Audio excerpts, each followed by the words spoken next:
La última fogata. Registro 12 de julio de 2018. Bosque de Black Hollow, Colorado. Un grupo de excursionistas pasó la noche en el bosque sin incidentes. Se sentaron alrededor de la fogata hasta la medianoche y tomaron varias fotografías antes de dormir.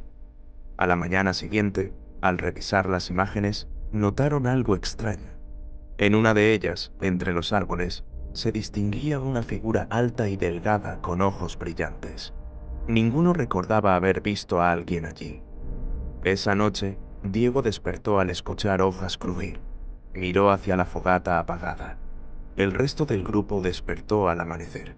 Diego ya no estaba. La policía lo buscó por varios meses, pero al final cerraron el caso como desaparición voluntaria.